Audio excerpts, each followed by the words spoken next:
The sky above Montana blazed with unnatural light as Princess Zorovek's shuttle plummeted through Earth's atmosphere. Smoke trailed behind the elegant craft, its sleek silver hull now marred by scorch marks. "Systems failing," reported her pilot, voice steady despite the emergency. "Impact in 30 seconds." Zara gripped her seat, royal composure threatened for the first time in decades. This was not how her diplomatic mission was supposed to begin. As Crown Princess of the Elysian Empire, she had volunteered to make first official contact with this primitive planet called Earth. The irony was not lost on her. She had argued that humans were simple creatures who would easily accept Elysian rule, and now she was about to crash on their world. The shuttle slammed into a dense forest, skidding through trees and rocks before coming to rest in a small clearing. The impact threw Zara forward, her safety restraints barely holding. When the vessel finally stopped, an eerie silence replaced the chaos. "Guards, pilot," Zara called, her voice echoing through the damaged cabin. No response came. She struggled with her restraints, finally freeing herself. The shuttle's main door had been torn off in the crash, and through it she could see an alien landscape. Tall green trees under a blue sky. The air that rushed in was uncomfortably heavy, Earth's gravity pulling at her slender frame. Zara stepped cautiously from the wreckage, her iridescent royal garments shimmering despite the dirt and soot. Her silvery skin caught the sunlight as she surveyed the damage. The communication array was destroyed. Her royal guards lay unconscious or worse. She was alone on a hostile planet. A sound from the forest made her turn sharply. Her hand moved to the small weapon at her hip, a gesture more instinct than intention. "I wouldn't do that if I were you," said a deep voice. A human male stepped from the tree line, his hands raised slightly to show he carried no weapon. He wore simple green and brown clothing that helped him blend with the surroundings. His face showed concern rather than fear or aggression. "Are you hurt?" he asked, taking another careful step forward. Zara studied him, recalling her briefings on human physiology. This specimen appeared healthy, muscular, but not threatening. His brown hair was cut short, his face weathered by sun and wind. "I am uninjured," she replied, her translator device converting her words to English. "Who are you?" "Jack Harmon. I'm a ranger in this forest." He gestured to the badge on his jacket.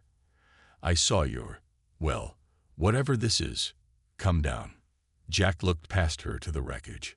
"Anyone else survive?" Zara hesitated. Revealing her royal status might be dangerous, but she needed this human's help. "My companions require medical attention," she said finally. "I am an ambassador. My name is Zora." Jack nodded slowly, clearly processing the situation.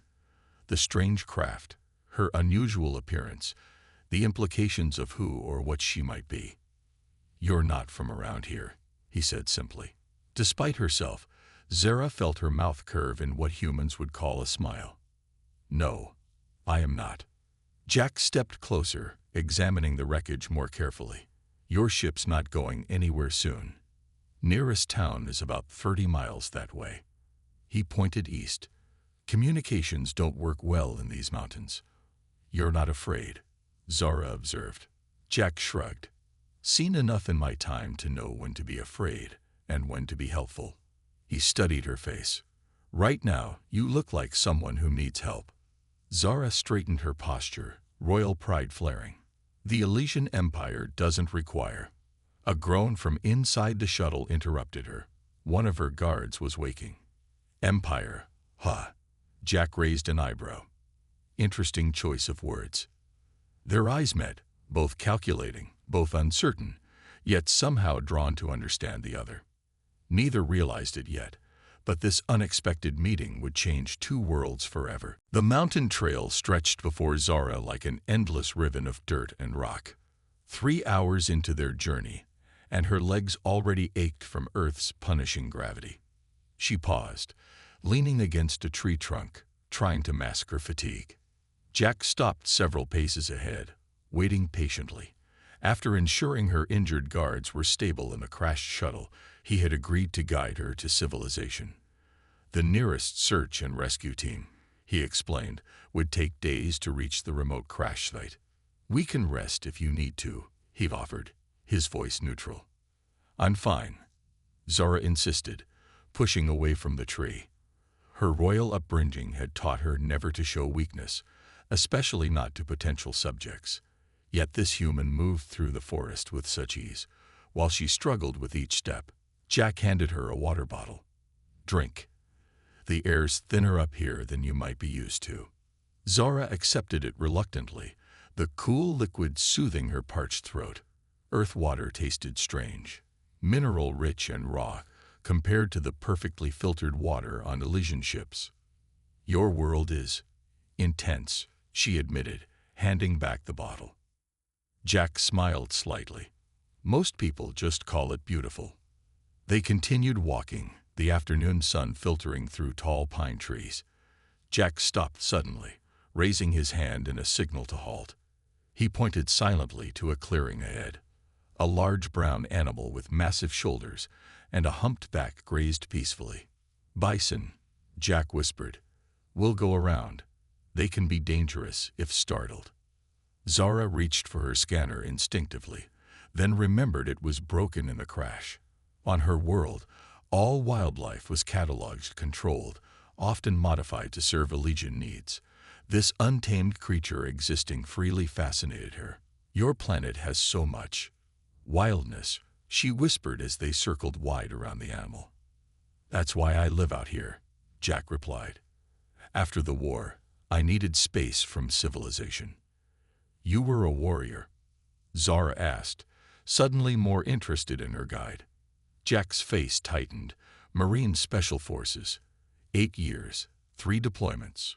What enemy did you fight?" "Other humans," he said simply. Zora frowned. "You war among yourselves. How primitive." Jack stopped walking and turned to face her. "And your people don't." "The Elysian Empire solved internal conflict centuries ago." "Solved it how?" Zara hesitated. "Through unity of purpose and hierarchical clarity." Jack studied her face. "Sounds like a fancy way of saying obey or else." Their conversation halted as thunder rolled across the sky. Dark clouds gathered overhead with surprising speed. "Storm's coming," Jack said, scanning the horizon. "We need shelter." The rain began suddenly, cold, heavy drops that quickly soaked through Zora's thin clothing.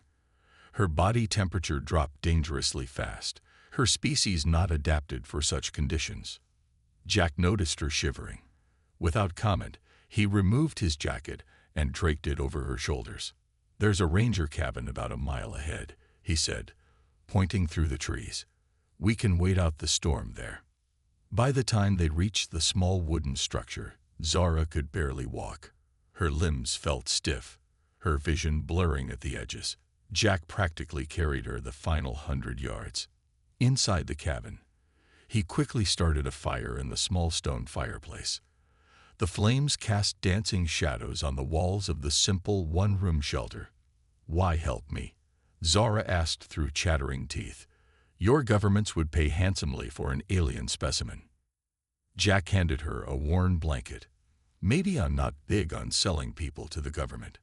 I'm not people. I'm Elysian. Look pretty much like people to me," Jack said. "Just people who need to learn about rain jackets." Despite herself, Zara laughed, a sound she couldn't remember making in years. Outside, lightning flashed, briefly illuminating Jack's face as he added wood to the fire. In the warmth of the small cabin, as the storm raged outside, Zara realized something troubling. This human was not at all what she had expected.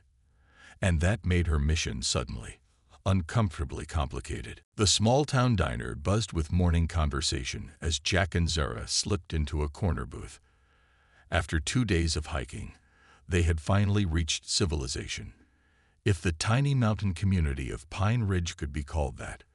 Zara pulled the baseball cap Jack had given her lower over her face, conscious of her silvery skin and the supple points of her ears.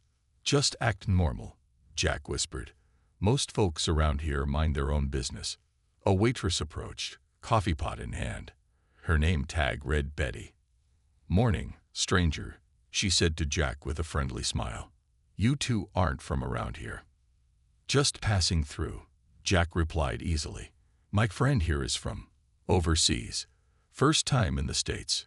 Betty filled their coffee cups. "Well, welcome to America, honey. Try the pancakes, best in Montana." Zara nodded silently, watching in fascination as the woman moved between tables, laughing with customers, remembering orders without any visible technology. The efficiency reminded her of the Royal Service drones, yet there was something warmer, more genuine about this human interaction. "Your people serve each other?" she asked when Betty was out of earshot. Jack stirred sugar into his coffee. "It's called a job. People work, earn money, buy things they need." "Inefficient," Zara commented, then flinched as the diner's television suddenly blared with an emergency news report. The screen showed grainy footage of her crashed shuttle, now surrounded by military vehicles. A reporter spoke excitedly about confirmed alien contact and possible invasion threats. Jack cursed under his breath. "We need to go. Now." They left money on the table and slipped out the back just as a military convoy rolled into town. Jack led Zora through alleyways until they reached a small house at the edge of town. "My friend lives here," he explained, knocking on the door. "If anyone can help us, it's her." The door opened to reveal a woman with dark hair pulled back in a tight ponytail.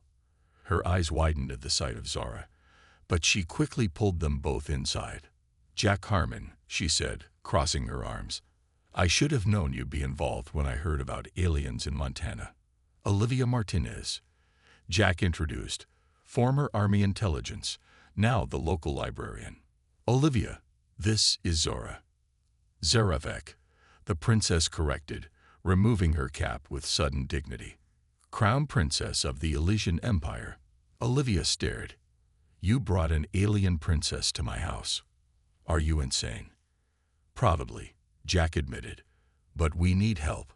As Olivia's television displayed more news, Zara realized with alarm that her diplomatic team, the one scheduled to meet with Earth leaders, had been taken into military custody. Worse, the humans had discovered Elysian technology that revealed the Empire's true intentions. "Your people plan to assess Earth for conquest," Olivia said, showing them classified documents she could still access. "This isn't a diplomatic mission, it's reconnaissance." Jack turned to Zara, betrayal evident in his eyes. "Is this true?" Zara straightened her posture, royal training taking over. "Earth occupies a strategically valuable position. The Elysian Empire expands as it must, by conquering less advanced civilizations." Jack's voice hardened. "It's how all great powers grow," Zora replied. But even to her own ears, the words sounded hollow. Olivia's computer beeped with an incoming message. "Something big just entered Earth's orbit," she said, reading quickly. "Military satellites are tracking multiple objects." Zara felt a chill. The advance fleet. They weren't supposed to arrive for another week. She looked at the humans with sudden urgency. "You don't understand what's coming." "Then help us understand," Jack said, his eyes locked with hers. "You've seen us now, not just our technology or military, but our people." Betty at the diner. "The ranger who helped us find the trail. Are we really just a conquest to you?" For the first time in her life, Zara found herself questioning everything she had been taught. The simple kindness of these humans, their resilience, their freedom. It was messy and inefficient, yes, but also vibrant in a way Elysian society had lost centuries ago. "I need to contact my mother," she said finally. "The Empress must hear what I've learned about Earth." Jack and Olivia exchanged glances. "If you're serious about helping," Olivia said, "we need to move fast. From the looks of these reports, your people are already preparing for war." The Elysian shuttle gleamed silver against the Montana sky as it descended toward their position. Zara stood tall in the clearing, her royal garments, hastily cleaned and repaired, once again marking her as crown princess. Jack and Olivia remained hidden in the trees, weapons ready. "Remember the plan," Zara whispered before stepping forward to greet her people. The shuttle door opened with a soft hiss, revealing Commander Dax Zorth. He was everything Jack had imagined an alien military leader would be.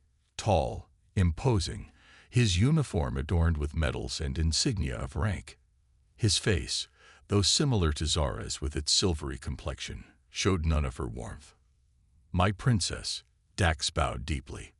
"We feared you lost. The Empress herself has been in mourning."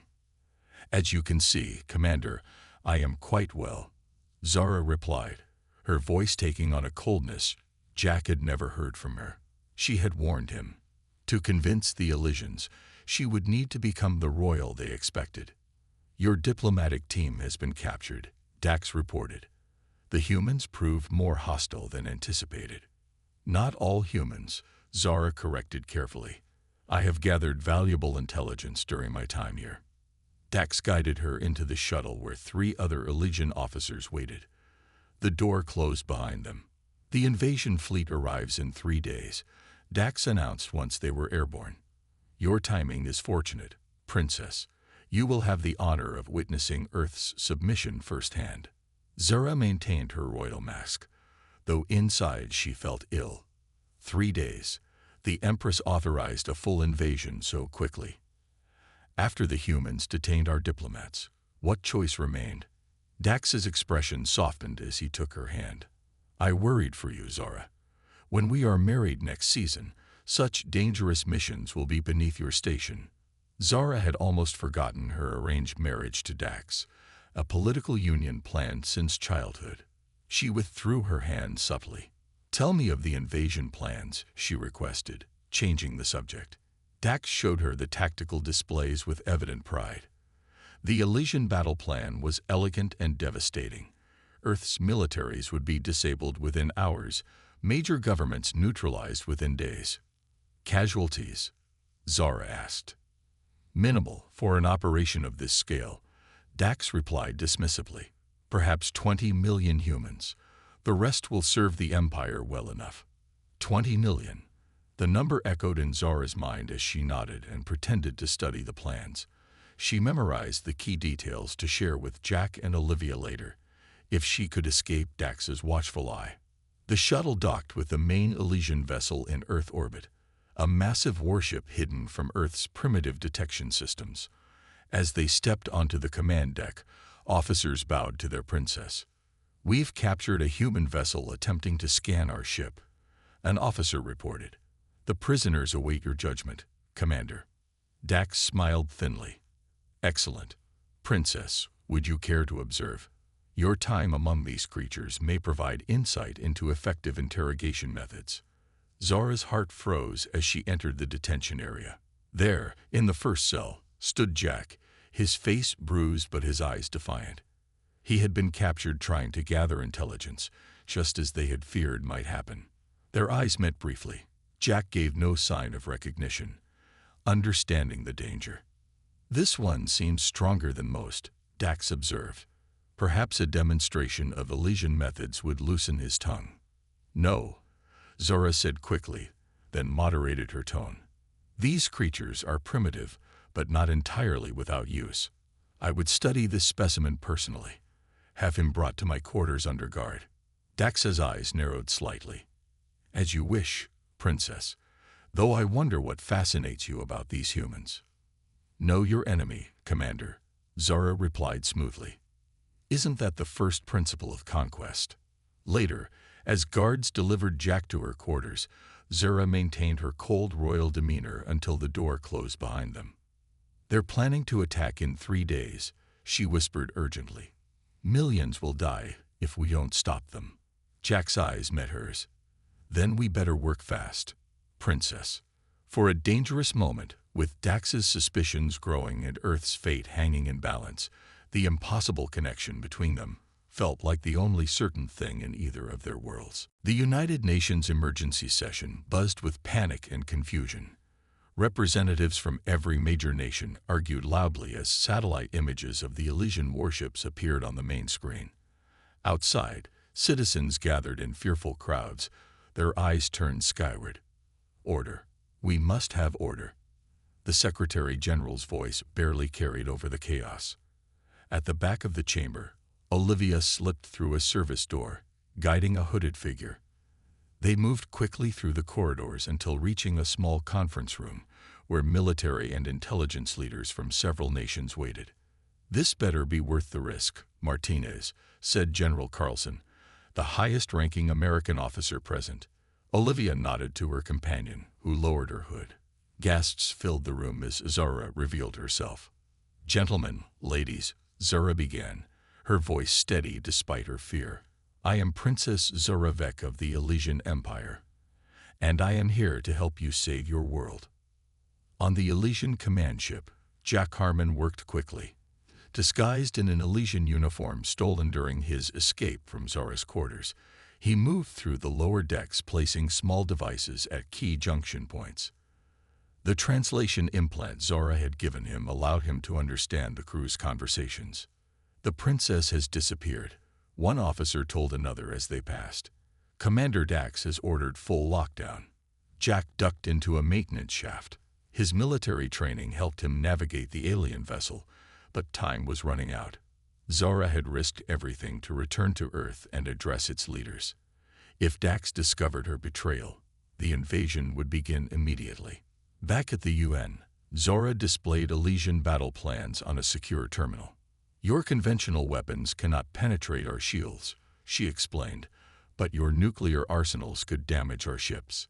The problem is that our first strike will disable your launch capabilities." "Why are you helping us?" demanded the Russian representative. "What do you gain by betraying your people?" Zara paused, considering her answer carefully. "The Elysian Empire has conquered 17 worlds," she said finally. "Each time, we claimed it was for the greater good, bringing order, technology, advancement. But on each world, something vital was lost." She looked around the room. "Your planet is chaotic, divided, often violent. But there is something here, a spirit, a freedom, that my world has forgotten. I cannot let that be destroyed." General Carlson leaned forward. "These weak points you've identified, can we exploit them in time?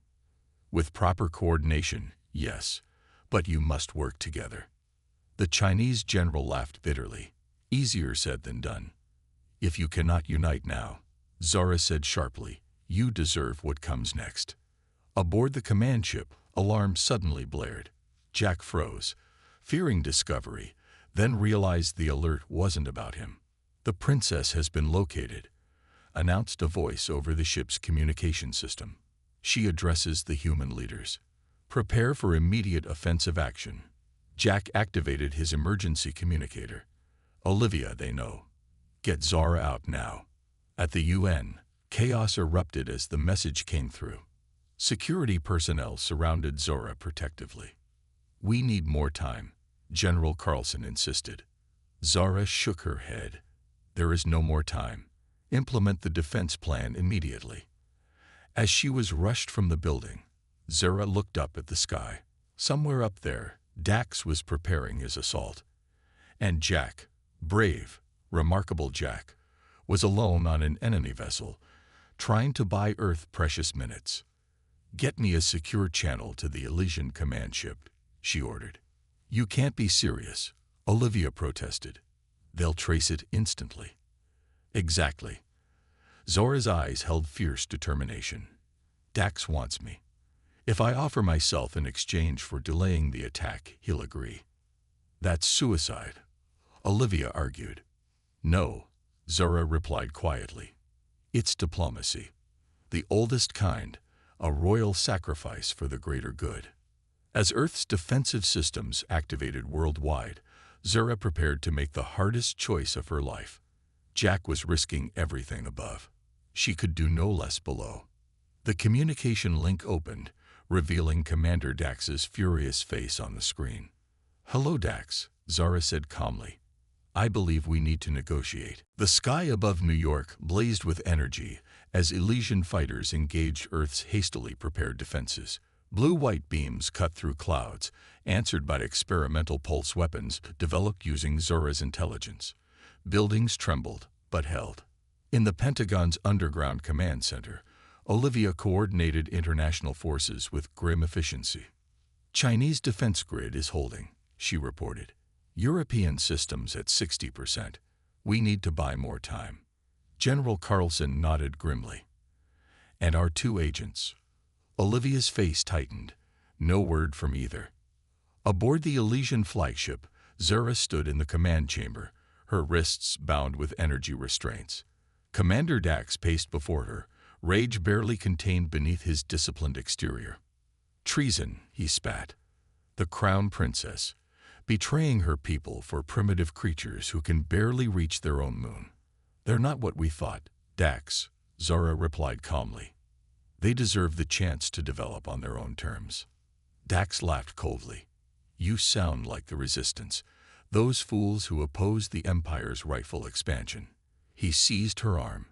What happened to you on that planet? Before she could answer, the ship rocked violently. Alarms blared as officers rushed to their stations. Direct hit to lower shield generators, reported a tactical officer. Impossible. They shouldn't have weapons that advanced. Dax rounded on Zora.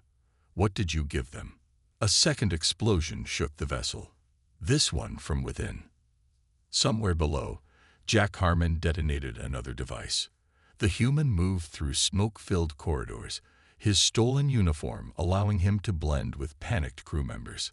The ship's artificial gravity fluctuated, making movement difficult, but each explosion brought him closer to the detention level where the ship's core could be accessed. On Earth's surface, cities around the world witnessed the strange battle above. Despite widespread fear, something unexpected happened. Humanity largely refused to panic. Instead, people helped each other to shelters, shared resources, and in some places, simply looked up in collective wonder at the confirmation they were not alone in the universe. In Beijing, Moscow, Washington, and dozens of other capitals, military leaders followed the defensive plan Zora had provided, coordinating their efforts with unprecedented cooperation. On the flagship's bridge, Dax received increasingly desperate reports. Sir, the humans are targeting our exact weaknesses. Communication relays down on 6 vessels. Secondary fleet reports shield failures. Dax's eyes burned with fury as he turned to Zora. You gave them everything. Not everything, Zora replied. Just enough to make this too costly for you. Call off the attack, Dax. Never. He turned to his officers. Prepare the plasma cannons. If we can't take this planet, no one will have it. Relay that order.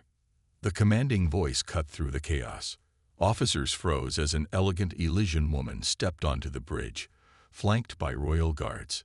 Her regal bearing and the complex markings on her silvery skin left no doubt about her identity. Empress. Dax dropped to one knee, shock evident on his face. Empress Kelvex, Zora's mother, surveyed the scene with ancient eyes. My daughter sends a distress signal claiming invasion against her wishes, and I arrive to find you ordering planetary destruction, Commander. Mother, Zora's voice caught with emotion. How did you? Your emergency beacon, the Empress replied. The one you've carried since childhood. Did you think I wouldn't come? In the lower decks, Jack reached the central power core just as royal guards found him. To his surprise, they didn't fire. Human Jack Harmon, the lead guard, addressed him. Your presence is requested by the Empress. When Jack was brought to the bridge, his eyes immediately found Zora's. The relief on her face made his dangerous mission worthwhile. So, the Empress said, studying Jack carefully, you are the human who changed my daughter's mind about Earth. Jack straightened, meeting her gaze directly. With respect, Your Majesty, Earth changed her mind. I just helped her see it. Dax stepped forward. Empress, these humans cannot be trusted. They're violent, unpredictable. Yet they fight with remarkable coordination to defend their world, the Empress observed, watching the tactical displays. And my daughter, who has studied 17 conquered worlds, believes this one deserves a different fate. Zara moved to stand beside Jack, her restraints now removed. Mother, there is another way forward, one that doesn't require conquest or submission. As the battle raged outside, three figures, a human warrior, an alien princess, and an empress with the power to destroy worlds, faced a moment that would determine the future of two civilizations. 1 year after the Battle of Earth, the United Nations Interstellar Assembly Hall opened its doors for the first time. Sunlight streamed through massive windows, illuminating representatives from Earth and 7 alien civilizations.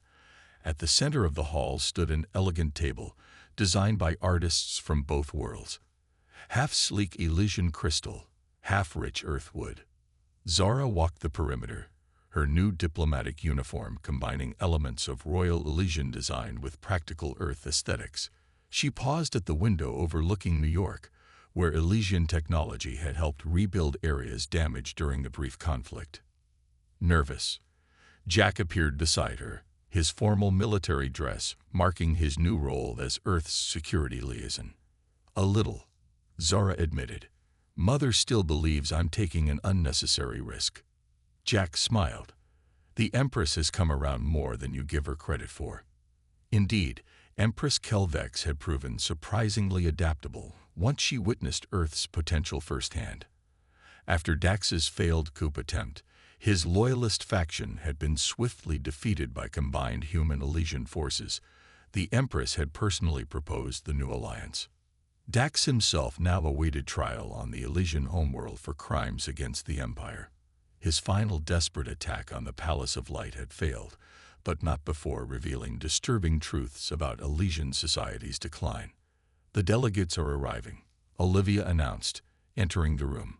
Her new position as Secretary of Interstellar Relations suited her perfectly. Ready to make history. The assembly filled quickly. Earth nations, once divided by old conflicts, sat unified. Alongside them, representatives from the Elysian Empire and other galactic civilizations who had watched the Earth conflict with interest. Zara took her position at the center of the chamber. All eyes turned to her as she prepared to speak. 1 year ago, I came to this planet believing my people would conquer yours, she began, her voice clear and strong. I was wrong in ways I could never have imagined. She gestured to the chamber around them. This assembly represents something unprecedented, not conquerors and subjects, but equals. Different, yes. Unequal in some technologies and resources, certainly, but equals in our right to determine our own futures. Jack watched with pride from his position near the Earth delegation. The woman before them was both the princess he had first met and someone entirely new. Transformed by her experiences on Earth, just as she had transformed humanity's place in the galaxy. The Treaty of New Beginning establishes open exchange of knowledge, cultural understanding, and mutual defense. Zora continued. Earth brings creativity, adaptability, and perspective that my people had forgotten. We bring technologies that can help solve your greatest challenges. The assembly rose in standing ovation as Zara and the Earth representatives signed the historic document.